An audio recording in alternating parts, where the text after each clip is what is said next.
Hello guys, welcome back. I'm going to continue reading a little bit of the Gossamer book. I'm going to try to read chapter 7 through, I said 17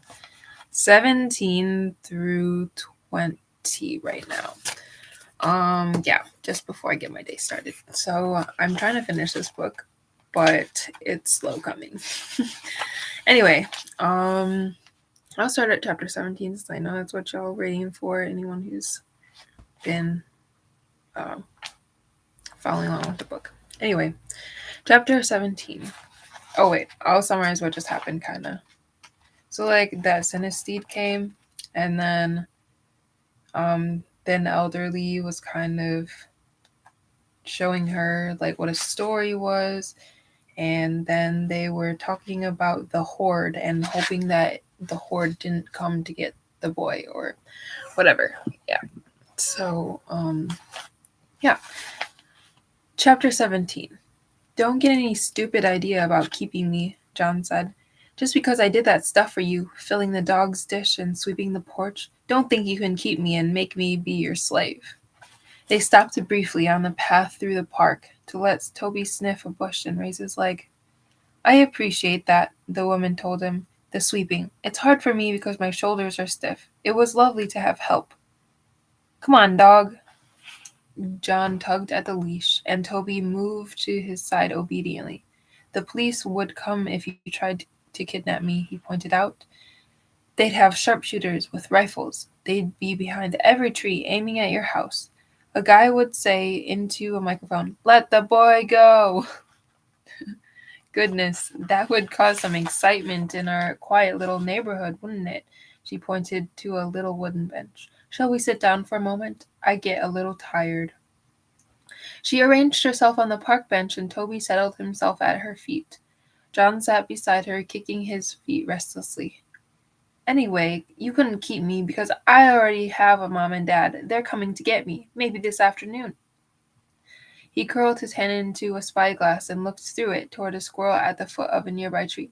My dad has a shotgun, he said. He could kill that squirrel. He could blow its head off. He could blow your head off, he added, and turned toward her, still looking through his own curled hand. Goodness, why would he ever do that? Well, maybe he wouldn't, but if he found out you were mean to me or something, then he'd come all the way from California with his gun. I'd call him, he added. I know how. He told me. You just call me if you need me, any time. That's what he said. So you know your father's number in California? The little boy shrugged. I don't need to. I just call that guy on TV, the Verizon guy. Oh, I see. It would cost a whole lot, and you'd have to pay. If you don't pay your phone bill, they keep calling to remind you, and if you still don't pay, then they turn your phone off. Then how are you supposed to get a job or anything? The woman chuckled. She gathered her purse and sweater and stood. Come, Toby, time to go home, she said.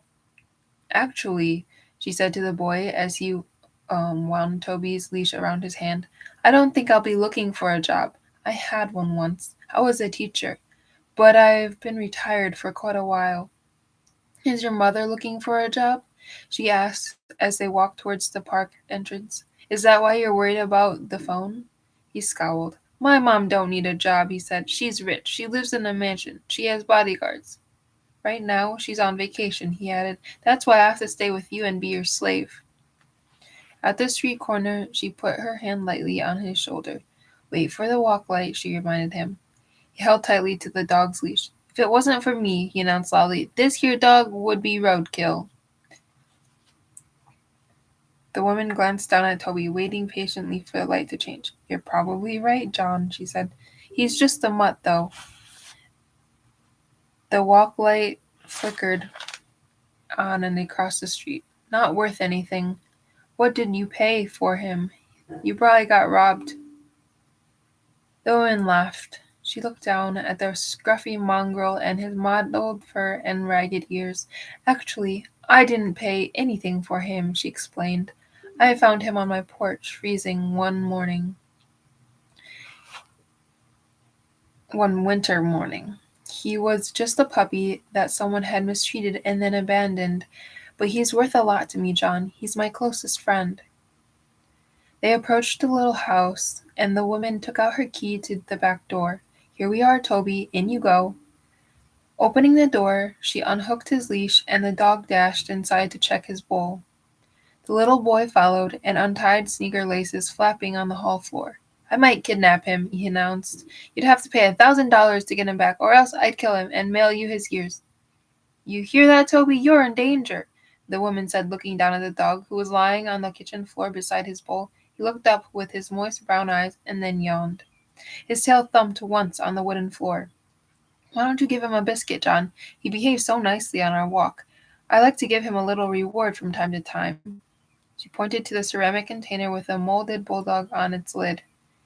They're in that jar.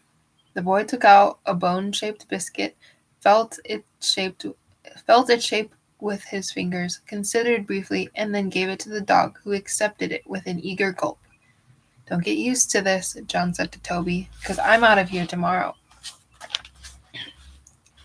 Chapter 18. I have an idea, Littlest suggested to Thin Elderly. They were huddled together in the hallway again. It was the third night that the Cynicede had roared through the hall and with his hissing breath inflicted a cruel nightmare on the little boy. For 3 nights they had watched helplessly during the infliction and then with concern as the woman had come in the night to comfort the boy when he cried out. And what would that be? He asked her. I think I must touch the dog, she whispered solemnly. Then Elderly looked startled. Surely you know that we do not touch living creatures, he said to her. Only for fear of waking them, she pointed out, but the dog sleeps very soundly. He even snores. And remember how light my touch is? Even when Fastidious was mad at me, she said I had a wonderful touch. She reached out and fluttered her fingers very lightly against it. And you told me once that my touch was like gossamer. I don't know what that means exactly, she added with a giggle. Gossamer is something very fragile and delicate, Thin Elderly explained. Sometimes it means a cobweb. Oh, how sweet. I do love cobwebs. There was one in a corner of the woman's parlor once, behind the piano, and I danced in it. There was moon that night, and it seemed the right thing to do, dancing in the moonbeam and the cobweb. Fastidious scolded me, though. Thin Elderly smiled. My dancing touch was so delicate that I didn't even break the strands of the cobweb. I am quite certain I could touch the dog. Thin Elderly nodded. Your touch is exquisitely dainty, littlest one. I don't believe I've ever known a daintier one. And perhaps you would be able to touch the dog without waking him. But what good would it do? Littlest explained carefully in a whisper. The boy is so weak, and the nightmares come again and again. Thin Elderly nodded sadly. That's true, he agreed. Each time they destroy more and more of the memories and fragments he has, the ones we've given him and the ones he brought with him. And he has so little for me to touch and give back to him in dreams, Thin Elderly. He has a chrysalis now that he found in the garden, and the woman let him keep it in a jar in his room. He's very gentle with it, because she explained how a butterfly was being made inside. So it's a nice thing for me to touch. I can give him that fragment of gentleness and taking care of. But it's a very small thing, and there aren't many others. There's the pink seashell that he keeps on the table, and it's the most valuable thing, I think, because it has so many memories. I can feel them there, and it's part of his own story. Remember he wanted shells when she told him that the story began, once upon a time there was a boy? He nodded. But it's very small, she sighed. Thin Elderly smiled at her, and she spoke so earnestly. She was barely larger than the seashell herself. There's a photograph, too, that he keeps in an inside pocket of his suitcase, she went on. It's of a woman. There's a lot of fragments coming from that picture, but they're mixed. Feelings of them are all mixed up. I try to sift through and collect the good parts. And that's really all. His clothes don't give me much of anything. The social work lady bought his clothes, so all I have, all that's worth touching, are the chrysalis and the seashell and the picture. But Thin Elderly? She looked up at him. Guess what? She looked at her quizzically. What? He's starting to love the dog. I can feel it. And so, Thin Elderly, hesitating, considered what she had said. Needs to touch the dog, lightly of course, in a very gossamer way, and I can give the boy that. the love feelings, along with the gentle chrysalis feelings, and the warm happiness seashell feelings, and the good part of the photograph feelings. It will make it work better, adding the dog. I'm sure of it, make him much, much stronger against the nightmares. She looked up at Thin Elderly. Could I try, at least? She pleaded. Thin Elderly eased himself up from the huddling place. 3 nights in a row they had to hide this way hunched over. He was achy. Come with me, he whispered. The woman is worn out from getting up at night. I'm going to bestow a wonderful restorative dream on her.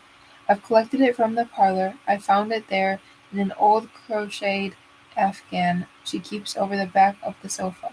Her mother wrapped her in the afghan one Christmas morning when she was a very little girl. There was snow outside, and a new doll under the tree, and it was one of the happiest mornings of her life. It was quite I was quite delighted to find it there, unused, ready to be collected. While I'm doing that, littlest one, you may touch the dog. Oh, thank you, she whispered. No need for thanks, he replied. No time. We must work quickly. We must try to help the boy. Chapter 19. You say you allowed her to touch a dog? I did, most ancient. The dog was sleeping deeply, and her touch is exquisite. Very, very delicate. She calls it Gossamer. Then Elderly smiled. Most ancient, as though or most ancient, though he tried to look stern, smiled as well. She's a dear little thing, isn't she? I cannot understand why Fastidious found her so difficult. Well, then Elderly replied, she's fastidious. Most ancient chuckled. Still, he said, we must keep in mind that the rules do prohibit touching living creatures. It's for our own safety, really. I understand. This did seem a special case, though. They were seated together some distance from the heap. Most Ancient no longer went out on the night work. He stayed here pondering difficulties, ad, uh, ad, ad, adjudicating disputes, thinking deeply about the dream givers and their responsibilities and problems. Then Elderly had come to him at the end of the night, and while the others, including littlest one, were arranging themselves for sleep, he had confided to Most Ancient the problem of the small boy, John, and confessed what he had done. The boy was weakening, you say? Most Ancient furrowed his brow, thinking about it. Yes, it was quite clear. He had suffered recurrent inflictions night after night, and Littlest had so few fragments to give him for strength. It was she who realized that he was beginning to love the dog. I've always been partial to dogs myself. Don't know why we don't have any. You'd think a dream-giving dog would be a great asset, wouldn't you? Could bestow on other dogs. I always found those ears difficult when I was bestowing. I remember once. Then Elderly sighed. Most Ancient's mind was wandering a bit these days. He tended to digress, to tell stories from the past, and sometimes the same stories again and again. Then Elderly had heard this one several times, but he waited patiently until Most Ancient concluded. Then he said, I believe, sir, if you don't mind our going back to the problem of littlest one, that she actually did the boy a great good. After she did the touching of the dog, and the dog didn't stir at all, he slipped right through it. She immediately went across the hall, gathered herself and the new fragments, and flooded herself and bestowed them upon the boy. Was there a reaction? Immediately, sir. He had been restless, tossing, whimpering, and occasionally we heard him cry out in his sleep. The woman had hurried in to comfort him. She's had to do that night after night, and it's taking a toll on her, too. She's quite tired. So let me see if I'm following this correctly. The boy had a nightmare, Most Ancient sighed. How I hate this world. But he had a nightmare, and he cried out, and the woman comforted.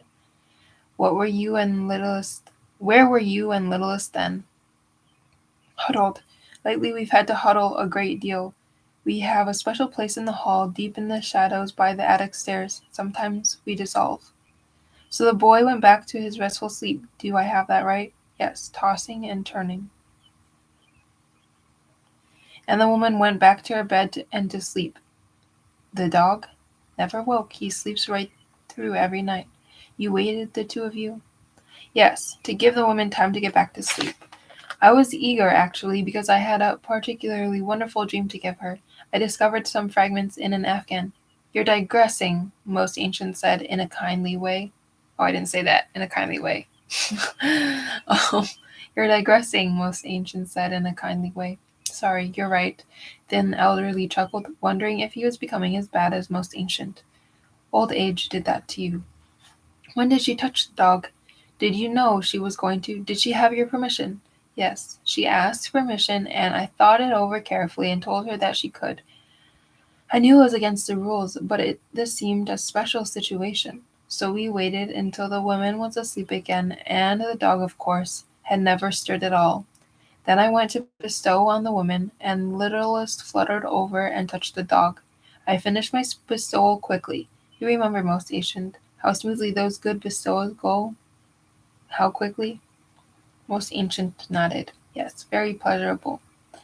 So I was able to watch while she touched the dog. It was truly exquisite, most ancient. She was smiling. You know how tiny she is. And still close to transparent, though she's starting to fill out. She fluttered here and there above the dog, reaching down. She seemed to concentrate on the neck area. Why there, I wonder? She explained later. It's where the boy most often strokes and scratches a dog, so there were many fragments there of affection and companionship. Those were the fragments she wanted. She has a keen sense for it, doesn't she? Thin elderly nodded. She does indeed. And to think, touching a living creature I had never seen done before. She went about it as if it came naturally to her, and her touch was so gossamer. Thin elderly smiled. Exactly. I believe we'll not make a fuss about the rule. It seems clear that she broke it for good reason, and of course with permission from you. The bestowal went well? Calmed the boy. Oh yes, immediately. She gave him a dream of the dog, and he actually smiled in his sleep. Well then, most ancient said, we'll sleep now too, thin elderly, you and I. It's been a long night's work, and we're both getting old. He added his usual little joke. Sweet dreams. Chapter 20. The young woman glanced at the clock on the wall of her school office. 10 more minutes till she could take a break. Then she'd have to walk all the way out to her car and sit there to have a cigarette. Last job she had, they could smoke out behind the kitchen. The waitresses all gathered there on breaks. Schools were different, though, she knew that. Of course, they wouldn't want kids seeing people indulging in bad habits. She hated that she'd smoked so much in front of John. Not as bad as what Dwayne did, though, she thought, getting drunk all the time, right in front of his own kid. She sighed and looked back at the computer screen. It was pretty easy, the work. Good thing she'd taken that course. Dwayne hadn't wanted her to. He said she got good money and tips at the restaurant. That was um what was she trying to do? Turn into some kind of businesswoman or something? She was too dumb for that. Airhead, he called her. But she had hung in there, had taken the course mornings, had traded her breakfast shifts with one of the other waitresses. She hadn't missed a class, and once she got the hang of it, the computer stuff was easy. It was all organized and made sense. There was a satisfying feeling to it, the way everything had a place and she could find it by clicking a few keys. It was mysterious to her, though, how it worked, how all the information, there were 300 kids in the school, and all their files stored there could be pulled forward by the touch of her fingers. If only life were that easy. Let's see when this is written. This is weird. It's like computers are a new thing or something. It was written in 2006. If only life were that easy. How's it going? You've been here, what, a week? Any problems? A cheerful voice interrupted her daydreaming. It's going good. I'm getting the hang of it. The assistant principal with his bright patterned necktie was standing beside her desk, looking down at her with a smile. She'd forgotten his name. Walking through the office, he had stopped to see how she was doing. Nice of him. They were all nice here. She wouldn't tell him about the problem finding a place to smoke. For sure. He wouldn't have much sympathy for that. Oh, for sure. He wouldn't have much sympathy for that. When school starts next week, it'll be a little crazy for a while, he told her with a chuckle. A little noisy. Yes, sir, I won't mind. I wanted to thank you, he said. Thank you? She looked at him nervously. Would he thank her for coming in this week? But now, after school starts on Monday, they wouldn't need her anymore? Her heart sank. She needed this job. The hours were just right. John could be here and she would see him during the day and know he was okay. But no, he wasn't giving her notice. The woman who called about enrolling her little girl, he was saying, I can't think of her name. It was Mrs. Merriman, and her little girl is Caroline. That's it. She told me you did such a good job with the school records from wherever it was. Michigan, she reminded him. Yes, thank you for that. That poor woman was so upset when she thought the records had been lost. She laughed. It had been easy solving that problem, and had felt good soothing this distraught woman. Well, he turned to leave. Someone from the front counter handed him a paper to sign. Glad to have you with us. Thank you, she said shyly, and looked back at her computer. Soon, she thought, her son's name would be in there. The building would be noisy with children, and he could be one of them. Hey, John, she'd hear in the hall a kid calling to her boy, and the two would laugh at some joke, and there would be kids' artwork hanging on the walls, and one picture would have his signature. John. She'd be so proud then. She just needed to get him back. That was the important, the urgent thing, and she was making a start now. The apartment was cleaned up, sort of. She had a job. The assistant principal liked her, she could tell, and other people did. The principal's secretary had brought her a cup of coffee. The custodian said, Good morning, sunshine, to her every morning. One of the library assistants had asked where she got her shoes. She could make friends, maybe. Dwayne never let her have friends. The last time she had friends, she realized, was high school, and after that it was just Dwayne, who wouldn't let her do anything but work, who wouldn't even let her drive. And then, of course, there had been John, her little boy, with his chipped tooth and curly hair. Now they were both gone. Dwayne, good riddance, but she'd get John back soon. She looked up at the clock again and decided to forget going to her car for a cigarette. Instead, she'd use her break to call the social worker. And yeah, that's the end of chapter 20. So, hopefully I'll be back. And actually today we found out what gossamer means, and yeah, I mean, it's a straight dictionary definition, but I think, I don't know, I really liked that word. I don't know why. It just gives me a good feeling. So that's why my channel is named Bipolar Gossamer. I might eventually take out the bipolar so that I can, I don't know. We'll see. But if I can just name it Gossamer, maybe. Anyway, maybe I'll be back tomorrow or later this week. I also might start reading at night so that when you guys are all going to sleep, I can be reading a little bit. We'll see. Yeah. So if you watch this today, keep your eyes out for a post or announcement about me being online tonight live. And also, if you guys are there, maybe I don't read since I'm still in the middle of this reading in the mornings, but we can do like a Q&A sort of thing. But yeah, anybody who comes at that time, I will be here. It'll be maybe like 10-11 p.m. CST. But I'll post something for those of you who are interested in that. Anyway, I will see you guys later, and I hope you guys have a good day. See you guys next time.